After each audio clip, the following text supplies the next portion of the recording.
What is going on? You are listening to Tags Podcast, aka Talk About Gay Sex Podcast. This is episode 730. I am your host, Steve V. Just after a snowstorm here in New York City, alongside also in New York City is Cody Marie Stoggett. How are you surviving the snowstorm, Cody? I'm not. No, I just went out, went to the gym. I spent all Sunday inside. It was, hello, darlings, by the way. Hello, darlings. I almost forgot. It's because the snowstorm has just taken me off, honey. It's all on my mind. I just want to clock out with all of this mess outside. And then, okay, I could keep going, but I'm not going to. Hi. Yes. Hi. I have a little story in a second. Also joining us over a New Yorker, but that's in California. Lincoln. How you doing, Lincoln? I'm doing great. Yep, I missed it all here in Northern California. You did. Not sad at all, but I do miss Peter. But other than that, I'm glad I missed it. Yeah, I, like Cody, stayed in yesterday. We cooked up a storm. We watched this series on Netflix that I wouldn't normally be into, but Diego was into. And actually, I found Sandokan, it's called.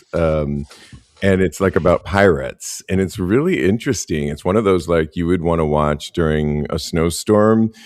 And the main guy of the show, he's so hot. Like he's from Turkey. Beautiful. So if you're looking for that, I highly recommend that. And then I literally, for the first time in my life, was shoveling snow, helping Diego because he has a car parked. It was parked in Chelsea and he has to go to work tomorrow morning. And so we wanted to get a head start. But wouldn't you know it, New Yorkers have such a community vibe. It took a village and we were all helping each other out. It was really nice. And I didn't grow up in the East Coast or in the snow. And so it was really fun to just be a part of that. And I got my workout in, so I didn't have to go to the gym. So all in all, it's hard work, that shoveling that stuff. Yeah. I broke one shovel. Sorry, my building, but we had a couple of them. I know. I don't know. Maybe it was old or who knows what, but yeah. Maybe you're the Hulk. I don't know. Maybe. Maybe. Yes, exactly. Which is interesting because that's kind of where we're talking about today on today's episode. The cold? I'm ready. The Hulk is leading right into where we are talking about today. This episode, we're calling it Swole and Scared, Gay Men, Body Image, and the New Beauty Economy. And it was all stemmed. Well, first of all, this episode, Lincoln, if you want to take notes, I know you said you like to take notes. That's right. Okay, cool. Yeah. This episode unpacks how modern beauty ideals, from muscle to medicine to media, shape how gay men seize themselves and pursue connection, desire, and acceptance. And it was all stemmed, Cody, you know when I love like a theme going on and I see a lot of things going on. And I was recently on YouTube and there was a really good, I'll post this. The guy's called All Out with John Dean, Jon Dean. He produces these really good mini documentaries for gay men. And the one that I was watching, it's about 30 minutes, called Behind the Bulk: The Hidden World of Gay Men on Steroids. It's a investigation into steroid use and the perceived value. What's that? Hidden use? Well, the name is confusing me. I'm sorry. Right. I know. The value of muscle amongst gay men. It's a 2-part special, but I really deep dived into it and really got into it. And then I've been watching the new series, The Beauty, Ryan Murphy's new show, and he just dropped 3. We're kind of obsessed with looking good. Being hot is how they term it on that. And then I was watching another interview with a guy talking about bigorexia or swolexia. It's the obsession with getting huge. All of this coming as the new year is a time where many of us set goals on getting back into the gym, looking good, and all of these things have been coming out. Of course, Ozempic or GLP-1 drugs continue, and I might say, I did some research on that. We are noticing a decrease in weight in America here, and I think a lot has to do with a lot of these GLP-1 drugs. It's an epidemic, obesity, and we're seeing a drop nationally, probably due to a lot of these drugs. So all of this was just getting me thinking. I'm always in the gym, but I don't have a period in time where, I start up in the new year, but, as we age, body, of course, becomes something looking desirable. Of course, I want to look good. One of the things they said in this mini documentary for gay men is that we keep that perception of that big looking ideal for many of us when we scroll on the apps, when we actually keep that in the algorithm at a high level so that shows up more on your feed, and then you are looking for that type of ideal body type. Just with all of that I've laid out, and we'll get into some of the nitty gritty of it. You've had your own issues, Lincoln? You're a fitness instructor. You've talked openly on this show for years and years. But as a gay man, and what you've heard on swolexia and the GLP-1 drugs and where we're at now, things like Beauty, the show, what are your thoughts, just to give us an opening here? My thoughts are the world is extremely unbalanced when it comes to this topic. Sure, gay men are more obsessed with muscle. Okay. But then you see all the women going after heated rivalry in droves, and they're attracted to muscle also. I think, again, people are talking a good talk, but the reality is people aren't looking so good out there.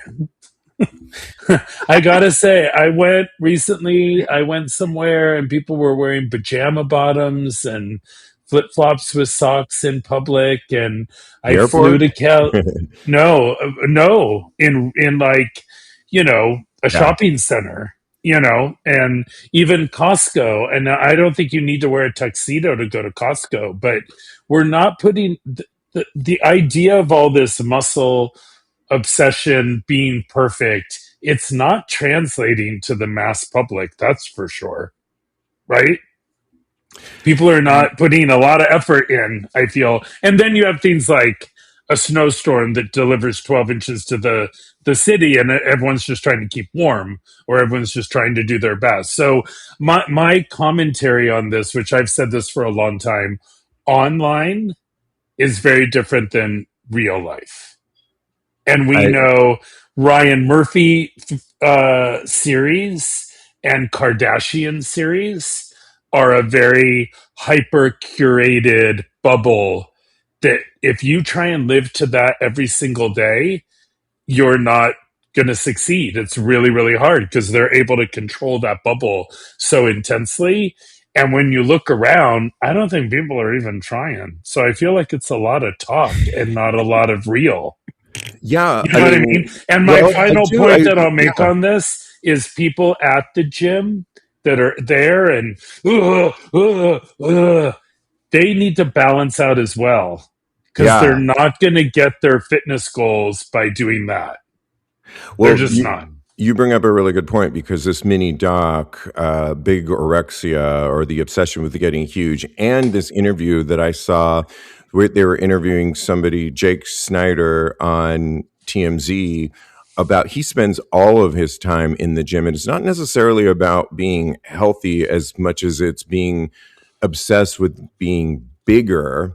And the documentary that I was talking about had to do with gay men, Cody. And I know what Lincoln's saying, like maybe if you look around in America, you're not seeing people, but within our own community, we're seeing that. I mean, Hollywood from the get-go has always had, from things like The Picture of Dorian Gray, where we wanted to look a certain way. Nip Tuck was all about the obsession with going under the knife.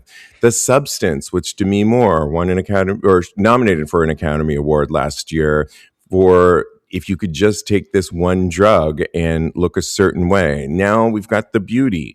But I would say in all of these Hollywood depictions, there's a sinister side to looking a certain way. I mean, granted, they've got Ashton Kutcher, who looks great, but then he really does look good in real life, and all the cast looks amazing. But there is a take on what we're seeing in Hollywood's portrayal of our obsession. And it's almost like we're, it's, they're showing a mirror on us, if you will. On America, because I kind of agree with Lincoln Gay. on. Well, no. Again, let's get out of America. Showing an I was ideal, talking about not a gay mirror. men. Yeah, Yeah, not America. So let's. But Yeah, yeah. again, I think they're not showing they're showing an ideal, not a mirror, in my opinion. Well, I think right. But there is a this is directed subset. towards gay men. I was going to say, I think there's a subset in American culture that do hold these ideals to heart. They take them to heart, and I think gay men are at the forefront of that because, as far as I'm concerned, when I go out and when I see people out there in the club, there's so many of them that are like body conscious, body obsessed. They're in the gym. I know so many gay men that are in the gym constantly. It's wild to me. I mean, like I'm one of them, so I can't really judge people that much because I just got back from the gym and I was going to take a snow day from the gym, but then something in my brain clicked and it was like, oh no, you need to go, no days off, da da da da. And it's ingrained in you that you have to do these. You have to go to the gym. You have to be hot. You have to be physically attractive out there in the gay world, as far as I'm concerned, from my perspective. Yeah, I I don't know. think What do that. you think, Lincoln? I think that the bigger they are, the more fucked up they are. Well, I Yeah, think that's a that whole nother thing. I think the and workout has to happen in people's minds as well as the gym, and the GLP-1. I always say it fucking backwards. GLP-1. Yeah, Yeah, are helping people find the balance between where their food noise is and where their food issues is, what the balance is of a proper workout that isn't trying to be an Olympiad every single time they work out, and maybe some real heartfelt conversations with themselves and what they've been through in life that they don't necessarily need to act out at the gym or with their eating. yes. And one of these definitions, just to give it a full bigorexia, called muscle dysmorphia, is a form of body dysmorphia where men see themselves as not muscular enough when objectively actually fit. The obsession can dominate thoughts, workouts, diets, and self worth. If you looked at this documentary, the guys that are in here, you'd have to devote yourself all day long. It's like a lifestyle. Oftentimes, many of them are competing, but often they're not. They're just gay men, and this is an ideal.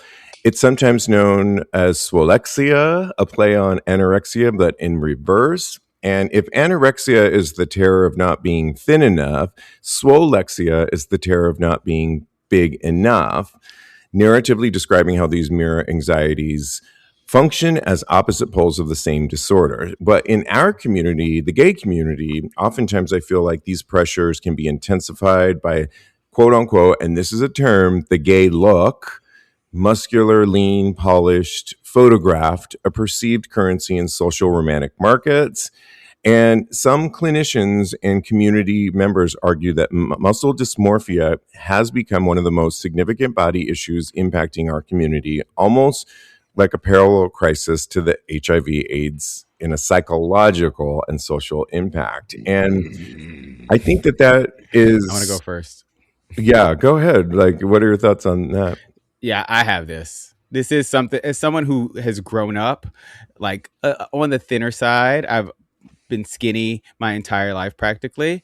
For that person, when I look in the mirror, I do not see somebody that's muscular. I see somebody that needs to gain a few pounds. Yeah. Yeah. But then when I sit down on the train, my shoulders tell a different story because the person next to me is all squinched in and like I'm bigger Anyone than who's I ever think been in I the am. subway knows, like, if you do a few shoulder stuff, you're like scrunched in. Yeah, it's not fun. I'm sitting tight in the train, and I didn't used to. Maybe like 6 or 7 years ago, that wasn't my reality, unfortunately. But I definitely feel like if I don't go to the gym for 2 days, 3 days, I feel like, oh my god, I'm so small. There's this panic and this downward spiral that starts to happen, and I feel like I need to go to the gym. So yeah, I have it. I don't know what to do about it. I need to talk to my therapist about it, apparently. Well, I would jump in and say that I think, going several times a week can be healthy and I've been around you, and there is a far cry difference from people that are taking steroids. This mini Oh, documentary really shows that side of it. And the three people that they interviewed were former members who did still suffer from body dysmorphia, but are no longer on these steroids. And they talk about what it did for them. And yeah, they could be the hottest guy on the dance floor that everybody wanted to sleep with, but they had so many side effects, and it was just it didn't do them any favors to be on these drugs anymore. Do they still suffer from body dysmorphia? Yes.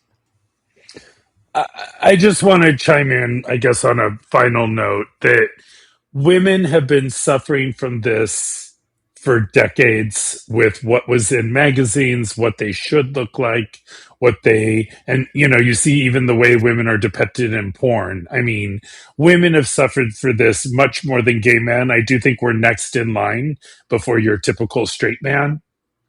We all have body image issues. What our voice sounds like, what we look like versus what we really look like is something I think we're all struggling with and will always struggle with, especially now that we have these phones feeding it to us 24/7. Back in the yeah. day, it was a magazine or maybe MTV.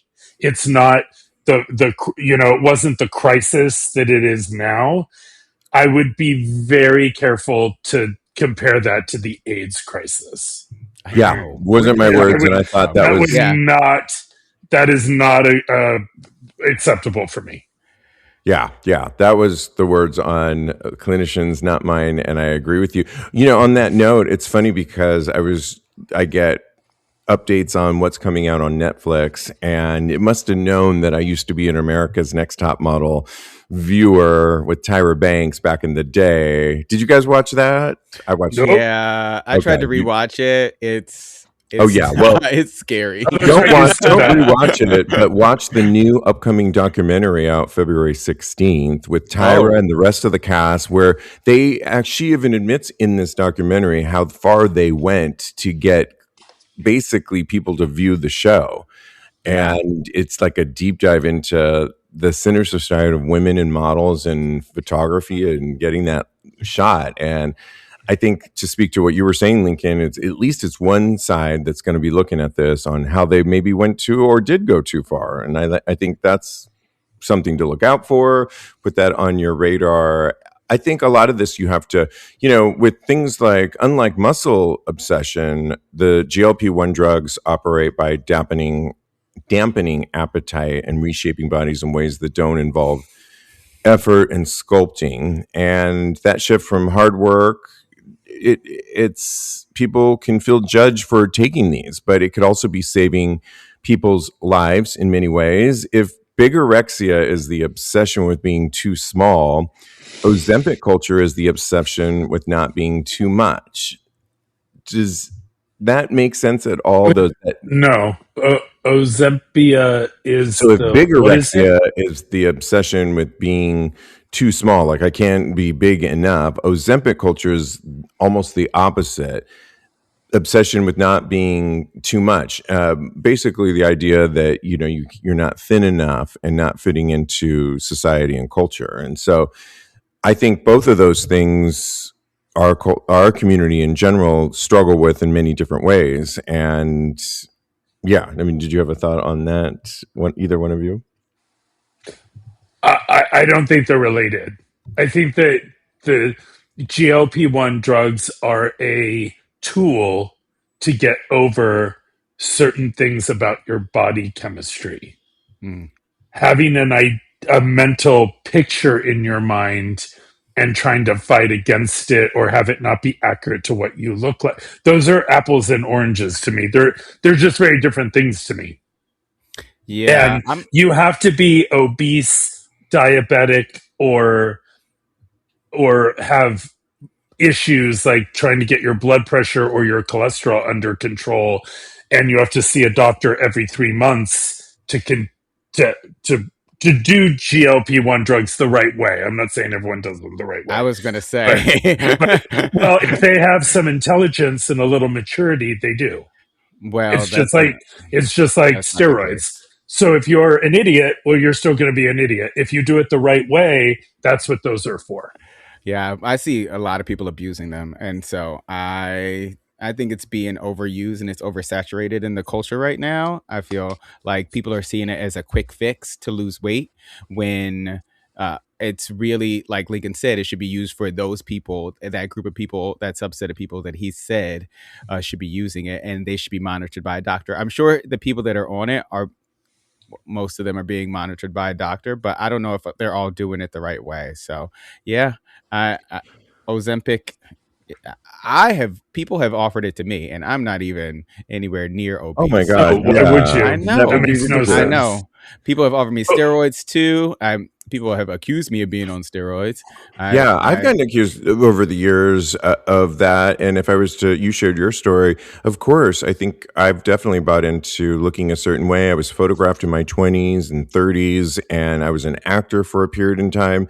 And all of those things, you wanted to look your best. I still want to look my best. I still work out. I love working out. I do think I've noticed then I've gotten a clearer handle over it as in my 50s. A lot had to do with just you see your body changing and you can't get away with the things that you used to be able to get with. Your body really does slow down separately. Now, I still want to look the best that I can look, of course, but I realize that, age plays a huge factor in that. And I'm okay with that. I just want to look the best that I can look and be photographed in general, not like a model, but just photographed here and there and still feel good about that. And I feel like I have a better handle of it than maybe when I was younger. I never did any steroids. I never really wanted to because I've heard side effects stories and I didn't think it was necessary. And yeah, that's kind of been my story on that. What about I you, mean, Lincoln? Yeah, go ahead. What were you- I was gonna say I've considered it. I've considered taking steroids. I've considered taking TRT replacement because it's so. I think it's rampant in the community, honestly. So if I wanted it, I could probably get it. But the side effects, they really scare me. The fact that I won't be able to make my own testosterone after being on TRT replacement therapy, that really frightens me. So I just weighed the options and said, I'm going to be happy with my body as it is and do what I can do to increase my testosterone naturally. Yeah, and that's a good question. We've talked to Lincoln said this on this show several times before. It's a quick test. Have you gotten your testosterone checked before? Because you can see from a blood test what it is. They don't always want to do it. You just have to tell your doctor. And if yours is normal or at a good rate, you don't really have to be worrying about it. But it's right. only when it's at a low level. And Yeah, people in their 50s, 60s, and 70s doing a small amount of testosterone replacement is very different than doing a cycle. yeah. Those are two completely different things. And my final point would be testosterone replacement, GLP-1 drugs, whatever is going to assist you in balance to find your center. That technology is here now. So if it's a match, you should use it for your well-being. And what I do like about some of these drugs is I can see the shift in people's self-worth is no longer connected to how heavy of a weight they can lift, which I've always thought was really stupid to begin with. Like, yeah, you can bench 240, but if you don't know how to have a conversation, what are you doing? You know what I mean? They're benching 240. Yeah. Yeah. Yay. The one thing that I thought was interesting, and I will post this on our Tags Patreon community, it's called Behind the Bulk, The Hidden World of Gay Men on Steroids. It's a mini documentary. And the three people that they interview on this documentary have sort of the same thing to say, that they did it. It wasn't, yeah, they in many ways felt like the hottest person that they could get any man they want, but that wasn't really their thing. It became more a mental thing of looking in the mirror and knowing that they were big to feel good about themselves at a certain size. But that size kept changing and it became more that than am I hot enough to get whomever I want? And that was interesting to me too, because that goes beyond what we often think within our own community on. That's why, we want to be as attractive as we can. And that often it goes, I think that's when it becomes more of a dysmorphia, the psychological term of it, in that it becomes, you are not trying, not that doing that to get men is a way or some way to look at it, but it just turns it into more of a psychological thing. And so that was interesting to me. Can I just tell a personal story? I'm sure we've taught this to death already. I just find it, I can only talk about our personal lives, right? I don't want to Yes. be like, it's rampant in every, because I don't know what the fuck is rampant or what is not. But what I know for me is I started gaining weight around 8 to 10 years old and did not let it go. Then I lost a bunch of weight because of Oprah in inspiration, because of wanting to be more of a fitness, because of learning to be a fitness instructor, lost 82 pounds, okay, in the Bay Area. Wow. Everyone thought I was dying of AIDS. I just put down the mayonnaise and they thought I was sick and wasn't being honest about it. Lost all that weight. Moved to New York to get on Broadway, started dating in New York, and everyone said, "You're too skinny. Ugh. You need muscle." And I was like, but wait a minute. I just lost 82 pounds. I'm more healthy than I've ever been. So I started trying to gain muscle. I'm 6'2". It's a lot harder for me to gain muscle than anyone who's 5'2". It's a pulley system. It's the fact of the matter. Sure, I did light steroid usage. And actually, when I did that in my 30s, I did it with doctor's supervision, but without doctor approval. So I would get blood tests every month, every 3 weeks when I was on a cycle, and then I would get it every other month when I was off of it. Because of that behavior, as I have gotten older, I have to have testosterone replacement.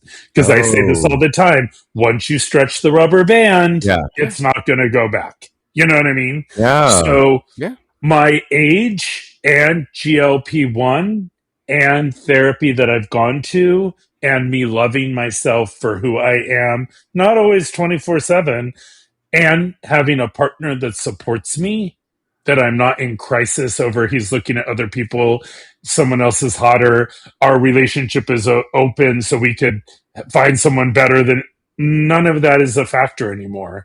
But all of those waves in my life, I cherish them and love them for the man they made me be. I remember being out of my mind at times because I cared so much. I remember being in a state of mind where literally eating food was my own comfort, and then the weight would keep people away, and then I'd be sad that no one's near me.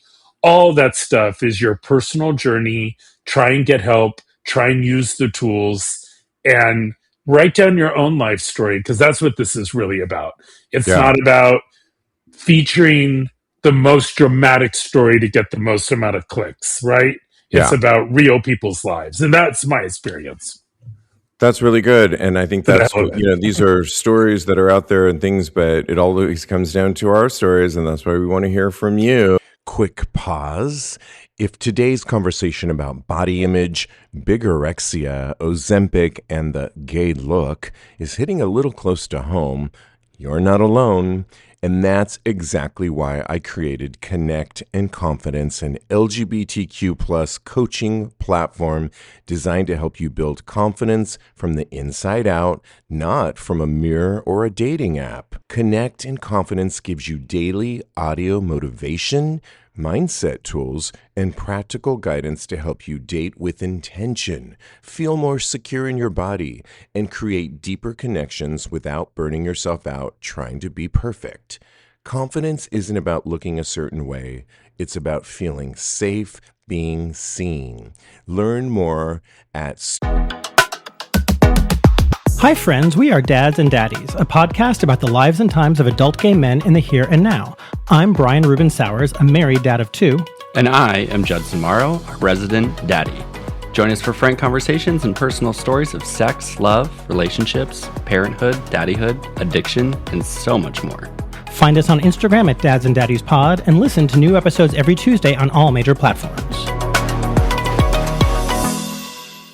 Studio.com studio.com/Steve V/connect. That's studio.com/Steve V/connect. This one came from Reddit where it said, do you think it's still possible to date successfully despite body image issues?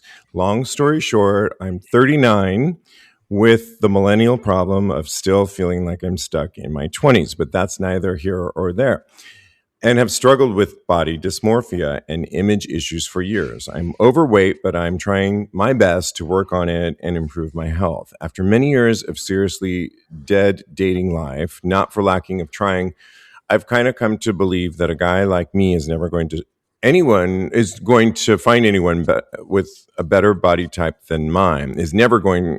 I guess they're saying there will never find somebody. They will find somebody better than body type than mine. Sure, it sounds jaded and defeatist. Is that what did you get that out of it? That was a confusing sentence. I have no idea what this person is saying. I think he'll never find someone with a body better than his. No, I think that he's trying to say that whoever he dates will find someone with a body that's better than his. Oh, okay. So he'll find no one. He says, sure, it sounds jaded and If he finds defeatist someone. of me, but for the sake of hypothetical, let's take the attitude out of it. For instance, I've seen plenty of examples of straight women of all body types finding happier relationships with the guys much fitter than them. But when it comes to gay relationships, I have a much harder time finding any such examples. It all started with, do you think it's still possible to date successfully despite body image issues? What do you say to that, Cody? He does say he struggled with body dysmorphia, image issues. He says he's overweight, but he's trying his best to work on it and improve his health. Look, there's a shoe for every foot out there. All right. I think that you do not have to be perfect for at any moment in time to find love. Yeah. But I'm confused by what he wants. But I want to encourage him to get out there and get dating, because that's the way that you find the person that's right for you. You get out there and you chat with people, you get to know people, and somebody's going to be into you and your body type. It's going to happen eventually. Yeah, I mean, so just get out there and my advice would be, don't wait until you think, because hopefully we're always a work in progress, right? And I remember a friend of mine, she said she had this girlfriend, and her girlfriend would not go out on any dates until she felt she was a certain size. And my friend would say, then there's going to be something else. And what if it's like, oh, I don't have the perfect job that I think I should have? Like, is this a resume? Of course you want to be the best person you are. You don't want to have mental issues when you go out on dates, but nobody's perfect. And you're going to encounter people that are also working on themselves too. So I say, put yourself out there now, get into the dating process, continue working on yourself. If it's body image, you were saying earlier, Cody, I mean, you still have body image issues. You go on dates, and it doesn't stop you. It doesn't matter. We call them dates now. Yeah. So, I mean, you've talked about it on this show, and so it was a joke. Yeah. What do you say to this, Lincoln? I'm going to use a lot of isms or phrases. Okay.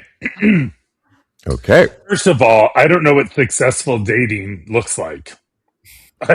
I know a lot of people dating, and I don't think anyone feels like they're a success at it, right?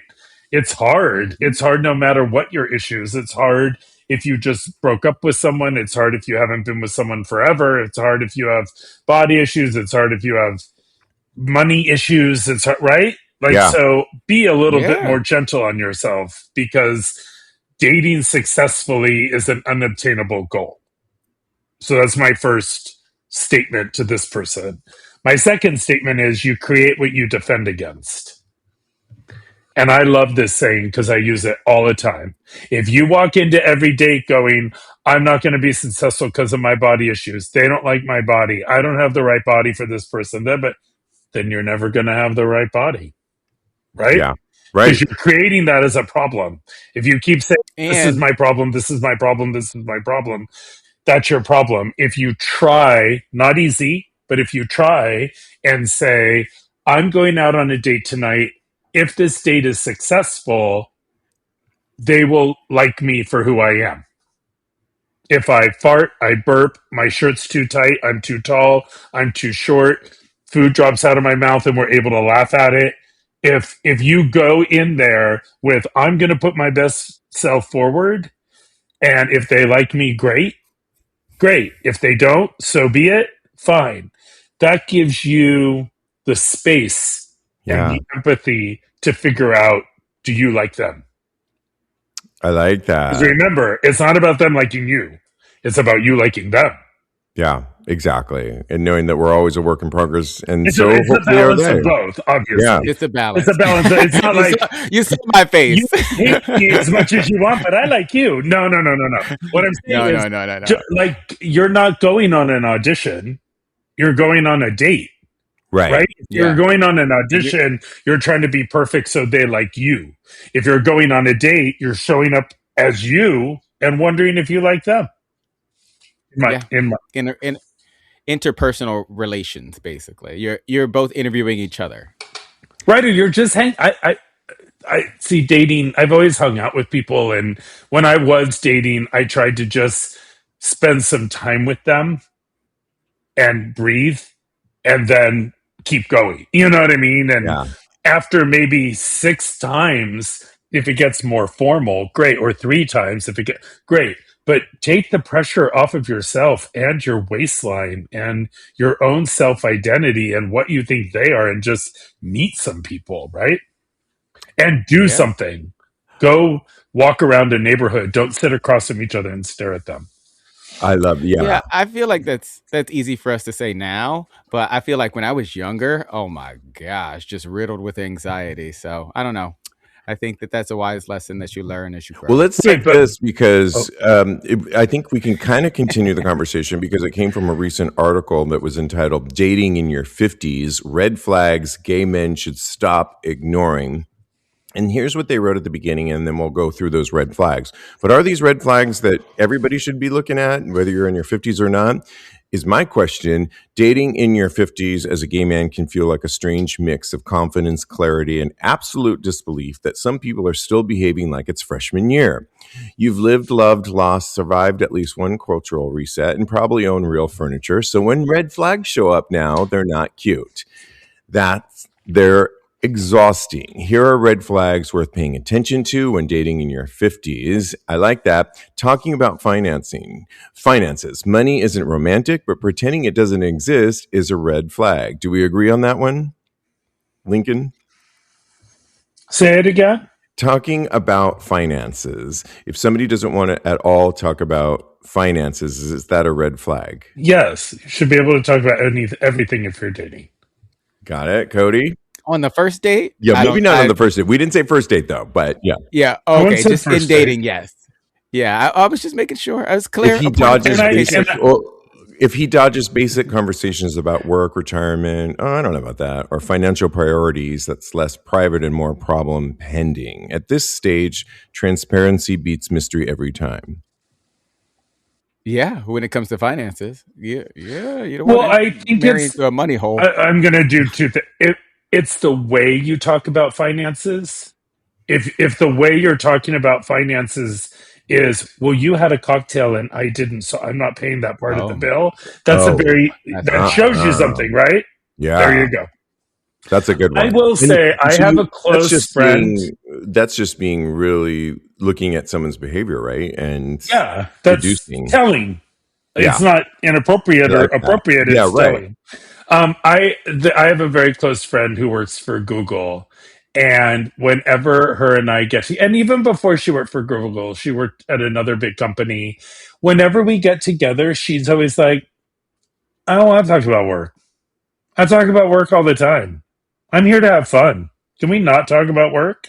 And at the beginning, I was like, "You're hiding stuff from me." But in time, it's always been nice to go, "How's work? Good. How about you? Good." I don't want to talk about the bakery. Yeah, You don't right. want to talk about, let's again go for a walk and talk about a tree or a dog or what you're eating instead of that stuff. I don't know. Yeah, I see that, but I also like that's your friend. That's not your potential life partner. Like, I feel This like is there's just in a On the dating, little other, right? yeah, and on the other yeah, but spectrum of it, there's a guy that I watched on E Entertainment before where he once was talking about he's gay and talked about, and he says, I need to know your 401k plan, I need to know oh your no, credit ma'am. score, and I was like, in isn't it at the end of the day? I mean, you want to know that they can take care of themselves, but I don't need all that stuff, and that just I sounds think it's where you are in the stage of dating. well. This You know is what I Yeah, mean? I 50s. think This is that is somebody in probably their what we should 50s. nail But I'll down. also say I've been with someone now 7 years, and we never had that conversation either. Yeah, Like, yeah. I don't. Never. Yeah, no, he's an adult. I'm an adult. We yeah. blend finances in our own special way. And if that Okay. ever became a huge problem, which it has at times, we dealt with it in the moment. It's never Okay. been my way to run, more my call to like red flag. Anyway, Number two, lack of empathy. Does he actually listen to you or is he just waiting for his turn to talk? Watch how he responds when you share something vulnerable. Pay attention to how he treats servers, strangers, and people who can't offer him anything. Kindness isn't selective and empathy shouldn't require a spotlight. I think we can all agree on that one, right? yeah. Yeah, I mean, come on. Yeah. Emotional unavailability or emotional immaturity. Many gay men didn't get to fully experience adolescence when it happened. As a result, some of us do our emotional growing later, sometimes much later. That context explains a lot, but it doesn't excuse ongoing chaos. High school level theatrics, dramatic disappearances, or emotional whiplash aren't quirks. They're signs of someone who still hasn't learned how to show up consistently. Remember, this is somebody in their 50s going out and dating again. And yeah, I mean, that would be you need to respond to things if I text at a certain point. But yeah, I think emotional availability, Cody. Definitely. It's always good to have someone that reciprocates your communication and that is steadfast and you can rely on. So, yeah, I think that's something that you should be looking out for. Trash talking every ex. That speaks for itself. But Lincoln, I mean, if they're talking all about their ex, are you like, I don't want to hear about that? I don't want to see that, Valerie I'm Chair. 100% that way. I will. I Come don't on, know bro. how many topics there are left, but what I would find interesting about this is if they catch themselves at any point and say, you know what, I didn't tip enough to that waiter. I should go give him more. Or the next time you see the person, they say, the last time I was really in a mood about something Yeah. and I went off about you know, me, and I'm so sorry. I didn't ask about you at all. How are you? So I like when people fuck up and then they go, I wasn't really thinking right that way. That makes them human. Because Yes. if you're dating someone and they're always crossing every T and dotting every I, I wouldn't trust that either, personally. Oh, You know what I mean? I wow. wouldn't Okay. either. No, because people we're human. We fuck Yeah. up. Good luck. Yeah. Thank you. I You know what I like mean? that. We are Yeah. human. We fuck up. Come on. Yeah. And see, I'm still caught up in like the first date mindset where Okay. this is something Nobody that ever said this I is look first for. date, but yeah. I It was know. That's over what time. Yeah. I know, but it's not the long term just yet. We're like in the middle of getting to know each other. Yeah. And Got this it. is All also right. coming Yeah. Here. We're from not. Yeah. this one was really specific to men in their 50s starting out dating again, because I think the whole point behind this article was you've lived a lot, you've seen a lot. Maybe it took you a while longer to get into it, or maybe you had a long-term relationship that is you're just getting back on the scene, but you've seen a lot and you bring a lot to the table. And now these are some of those things. One of them that I really thought, number 6, completely incompatible lifestyles. Opposites, of course, can attract, but we still need common ground. And if one of you is into quiet nights and early mornings, while the other lives for 2 a.m. cocktails and chaos, neither is willing to adjust. That can come out. And I do think you don't have to, you can be totally different, but I think you have to have somewhat compatible lifestyles. Can we get an amen on that one? I agree. My amen Oh, is close. My amen is more yes, but do you realize the life you're living? Like if you're up late and I'm not, and that is compatible, we don't have to always go to bed at the same time and think all the same things all the time. Do you know what I mean by that? Like Yeah, there is a fun balance to that that could also be interesting for a relationship. I like Because if that. you're 50, you're set in your ways, Right. right? And the other person is also set in their ways. It doesn't necessarily I mean don't. it's a deal breaker to me. But I'm also not dating. So. Yeah, I don't want to ever think of myself as set in my ways, though. I always want to be constantly like evolving and growing. And I think that because I'm a night owl, and I think that if I dated someone that had a completely different like sleep schedule than me, like that went to bed at 9 o'clock, I don't know that I'd be able to bridge that gap. If they went, I would want to. If they went to bed a little bit later, maybe like midnight, I could probably do that. Sounds I like you're could, set but in it your just. ways. But Jody, I'm I willing know you to. pretty well, and there are certain things you are set in your ways. Like, oh, Uh, I can't wait to hear about this Of course, we all are. offline. We all are. We're all set in our Yeah. ways. You see the I life know, a certain but way, and you often say, "Oh, that's not the way I see it. I see it this way, this way, this way." I want to Nothing know wrong with now. What am that. I saying my Set in your way? ways.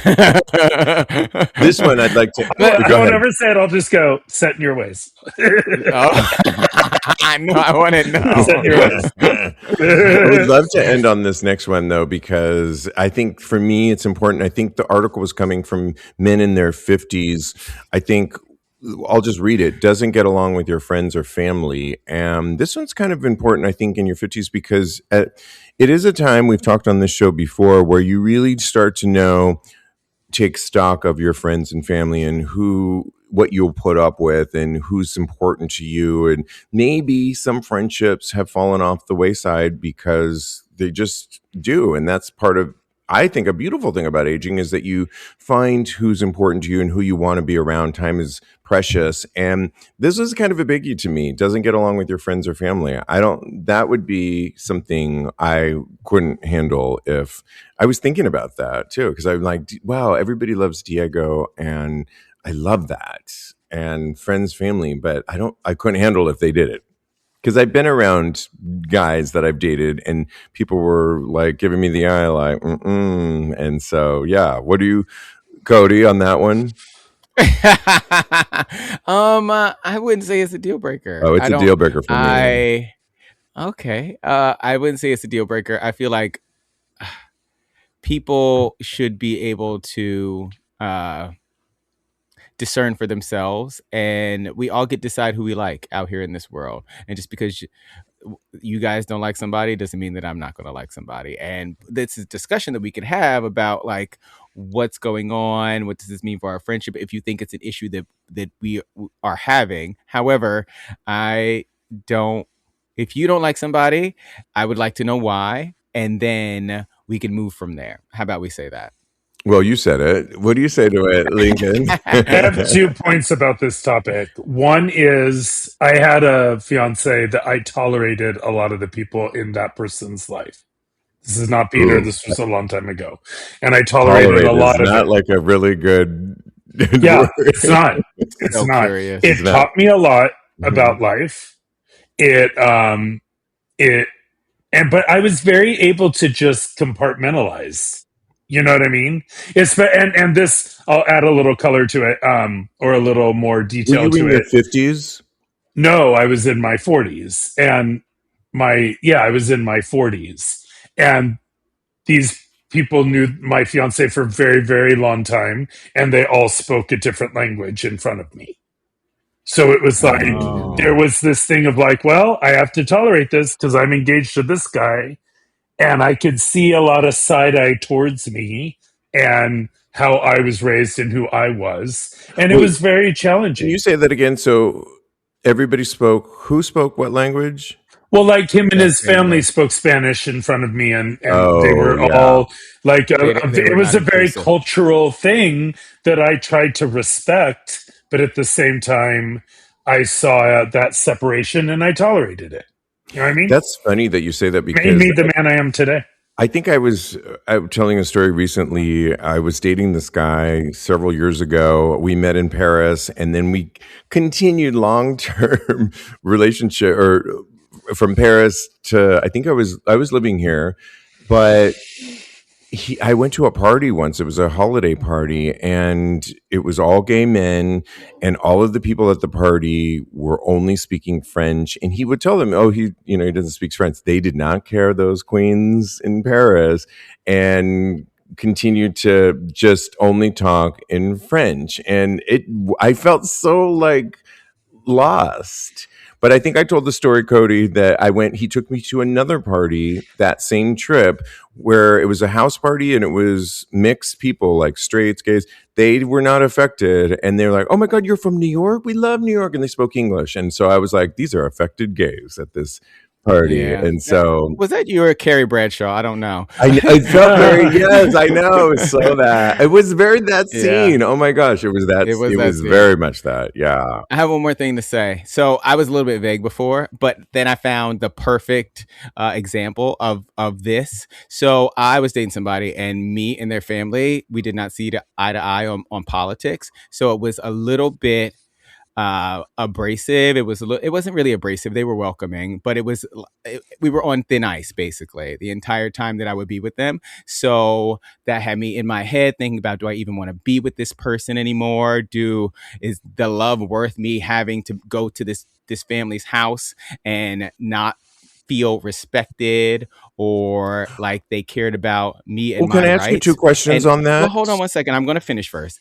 And then when the relationship eventually ended, I came to the determination that yes, loving this person was worth me being with them. So that's where I kind of sit with this whole thing. What were you going to say? What I was going to say was, and it was relevant, was that did your partner at the time feel that way, or was it the family that felt that way? Because if was it's just the political family. and it's something like that, if you go home with your partner, I think that's a different story. And Yeah. was it respectful conversation that you were having? That's all I was going to ask, was it Yeah. respectful at the time, or was it combative where you were like, I don't know if I could see these people again? At times it was combative, but as a whole, I feel like it was very welcoming. And when I went home with my partner, me and my partner had the same views at the Okay, time. then yeah, I think that's good. Yeah, Can I Yeah, say one thing to put a button on this topic? go ahead. I just think it's interesting. I don't know if it's mentioned in what you're looking at or not. Men in their 50s had very different role models than other people, gay men in their 50s and in their 60s, because we lost a lot of a generation to look up to, and we Yeah. weren't accepted like people have been that are now in their 40s, 30s, and 20s. We lived through an AIDS crisis. We lived through a lot of homophobia and a lot of secret lives. A lot of men, I can't even remember who it was, but I was just talking to someone who said, "Yeah, I came out at 31 and he's in his 50s." Could you imagine dating that person? How hard, Yeah. you know what I mean? Yeah. And now I do remember who it was. And we were all talking. We had a nice night. And he has two sons because he was married to a woman. And it was his Yeah. entire conversation. And I didn't have a lot of interest in it. It was like, okay, you were, but I didn't like. I don't have a lot of interest in it. Shut up. I listened Yes, attentively. I tried to be very focused. I tried to ask questions that made it look like I could sympathize, connect, empathize, understand, encourage. But when the whole thing was over, it's like a different world, and you can't blame him for that. You know what I Yeah. mean? You can't. His world is about putting two kids through college and discovering what a gay man is in your mid 50s in 2025 or 2026. And that's what this Either whole that's story. Yeah. yeah, it's either Right. interesting to you or it's not. Yeah. But I'm not going to trash anyone or the way they do it just because it doesn't fit into the concept of dating correctly. You know what I mean? Love it. And on that, let's end the show on the show that keeps giving us more to talk about, heated rivalry. What am I talking about now? I'll read you a couple things that has just happened recently. I just love that they keep showing up. I mean, they just got the torch, the two lead actors for the Winter Olympic Games. Recently, on a Drew Barrymore episode, the gay hockey player that came out was greeted, Jesse Cortum, was greeted with a message from none other than Hudson Williams, who basically told him, I'm so happy that our show had a little part in you coming out, and you got to watch it. I'll post it on tagspodcast.com. It was really amazing. Francois Arnault, who's also one of the actors, met none other than Oprah in her dressing room, and Oprah gave him the warmest hug ever and said, oh my gosh, we've been talking about it in the gym. She told him to continue to ride the wave, and he told her, I don't think I can handle this in my 20s, but now I can. She says, see, you're given what you can handle when you can. And it was really beautiful. We had a winter storm, and our new mayor here in New York, Zoran Mandani, urged New Yorkers to stay home and read Heated Rivalry during the snowstorm, which I thought... With their free public library pass. At our, you can download it for free. So it was a nod to the public library, an education about what they do, and topical. I loved it. So smart. Love that. Yeah. And I just found my library card. So the other day, because we're cleaning house here, and I was like, okay, good. I'm back to the library here. And lastly, lesbians are apparently getting the Connor Story haircut at breakneck speed. I can see it. It's those, those fringy curls, shaggy. I mean, he rocks it, but I mean, I can see lesbians doing this too. Any comments on any of that? I mean, you gave that. Thank you for telling us about the library, but Cody, that was very. I posted that, so I do. This is so topical for me; it's insane. So I am in California. Peter's not here; he's back in New York. And last night, I finally caught up with social media because I haven't had a moment, and I reposted the mayor saying to stay home and read Heated Rivalry, right? And I was like clicking around. Have you all gotten on the thread or the algorithm of videotaping people watching episode 5? They did watching parties. And 2 hours of my time on Instagram. If you just start Googling watch episode 5, Heated Rivalry, watch episode 5, they have every walk of life. Man, woman, young, old, straight, crying. All the ones I was at people's houses, right? Okay. And one of them had one person who had seen it and was already obsessed, and 4 people who had not seen it. The crying. I was crying my eyes out watching them watch something I had already seen. I know. And the layers. That was the phenomenon. The layers of the ice to the phone call to it's amazing. I'll see you at the cottage. Is unbelievable. It's that so moment. good. I'll see what. I'm coming to the cottage. It's so good. I love it. And what I love about it, I'm going to say this again because I know you guys both kind of laughed at me when I said this when we were in person. The magic of that show is your own homophobia, your own society. That could never happen. Oh my God, they're going to get in trouble. Everyone's going to hate them. And then have everything explode in positivity is the magic of that show. Like the Gilmore Girls. It's the magic of something bad's going to happen, and it doesn't. And it restores your faith in humanity. I love it. Slice of life. Love it. Absolutely. Yeah. Cody, thoughts on all of this? How we're continuing into 2026 with Heated Rivalry Mania. I can't wait for season 2. I'm gonna get that kind of story haircut too, but it's gonna be a wig this time. So yeah, Halloween costume this year, right? No, honey, I'm just gonna be walking around with it. It's gonna be a long time until that season 2. So I suggest you grab the book, or I want to see if there's an audio book of the original book because I would love to listen to that. Oh yeah, love it. Written by a woman, love that. Oh my gosh, could do this all day, but we are out of time. This is awesome. You can always follow my co-host. Follow Lincoln's Protein Bakery at Protein Bakery, and We're coming upon Valentine's Day, and I know you have some specials over there. Yep, get online, sign up for our newsletter. Protein Bakery is the perfect Valentine's Day gift, especially this year. At Protein Bakery on Instagram, or follow his personal account at Mad Lincoln. Follow Cody at Mr. Maurice on Blue Sky and Instagram. And don't forget, he has an EP out, Thing of Beauty. And tomorrow we're releasing the live stream that we did last week. So if you missed it, how much fun did we have, Cody? Oh my God, that was so much fun. Yeah. We went over time just because we were just chatting and talking and having a grand old time. Out tomorrow. Go to tagspodcast.com. Go to patreon.com/tagspodcast. Follow me on the gram. I am _Steve V. And in the meantime, continue having hot day. A heated rivalry. Heated rivalry sex. Heated rivalry sex. If you like the show, please take a moment to rate, review, and subscribe. It really does help the show to grow. Thank you for listening.